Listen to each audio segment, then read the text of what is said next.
জঙ্গল খোলার প্রায় 2 মাসেরও বেশি সময় পর চালু হয়েছে বক্সা ব্যাঘ্র প্রকল্পের মহাকাল সাফারি। তবে এই সাফারির সময় পরিবর্তিত হওয়ার কারণে পুরোপুরি খুশি হতে পারছেন না পর্যটন ব্যবসায়ী থেকে শুরু করে বনের গাইড এবং পর্যটকেরা। জয়ন্তী নদী ও পাহাড়ের গা ঘেঁষে চলে মহাকাল সাফারি বলে জানা যায়। সমস্যাটা হচ্ছে আমাদের সেপ্টেম্বরে জঙ্গল খুলে যাবার পর মহাকালটা বন্ধই ছিল। যাই হোক, যে ক্লাউড ব্লাস্ট হয়েছিল তার এফেক্ট আমাদের এখানে হয়নি, কিছুই হয়নি, কমপ্লিটলি নর্মাল ছিল। তবুও অনেক দেরি হলো। যাই হোক, আমরা আমাদের গাইড ইউনিয়ন থেকে একটা অ্যাপ্লিকেশন করি অথরিটিকে। রিসেন্টলি মহাকালটা ওপেন করে দেওয়া হয়েছে, কিন্তু এক্ষেত্রে আমাদের লোকাল এখানে যেখান থেকে এন্ট্রি পয়েন্ট বা কাউন্টার থেকে বলা হচ্ছে ওই সাফারি টাইমটাই মেনটেন করতে হবে। কিন্তু দেখুন, মহাকালটা অ্যাকচুয়ালি একটা স্পিরিচুয়াল ব্যাপার, ওটা ধর্মীয় স্থান। তো সেখানে তো এইভাবে সাফারি টাইম মেনটেন করা ওটা আমার মনে হয় সম্ভব না। এছাড়া পর্যটকদের অত্যন্ত পছন্দের একটি সাফারি মহাকাল সাফারি।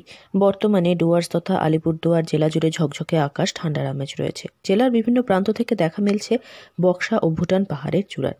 এই সময় মহাকাল সাফারির উপযুক্ত সময়। জঙ্গল খোলার পর যদিও বন্ধ ছিল সাফারি, দীর্ঘ অপেক্ষা শেষে মহাকাল সাফারি খুলে যাওয়ায় খুশি পর্যটন ব্যবসায়ীরা। মহাকাল সাফারি চালু হলেও এখনো পর্যন্ত বন্ধ রয়েছে বক্সার চুনিয়া সাফারি, যদিও সেটি শীঘ্রই খুলবে বলে বন দপ্তর সূত্রে জানা গিয়েছে। সমস্যা হচ্ছে যে আমাদের মহাকালটা খুলে দিয়েছিল, বিগত বছর পর্যন্ত মহাকালটা সারাদিনই খোলা থাকতো, যেহেতু অনেক দূর থেকে আসে। আর মহাকালটা হচ্ছে অনেকটা দূর ট্রেকিং করে যেতে হয়, যেমন ছোট মহাকাল আছে, বড় মহাকাল আছে, দুর্গম রাস্তা। সেটাতে ওই 1 ঘন্টা 2 ঘন্টাতে যাওয়া সম্ভব না ফিরে আসা, যেহেতু ওটাতে মিনিমাম আপনার 3 ঘন্টা সময় লাগে।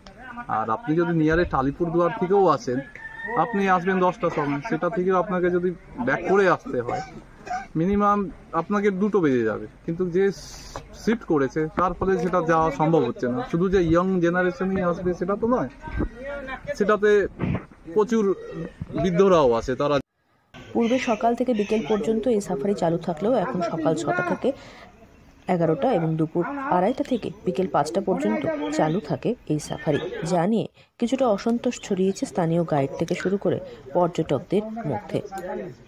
তাদের মতে এই সময়ের মধ্যে পুরো মহাকাল ঘুরে দেখা একেবারেই সম্ভব হচ্ছে না।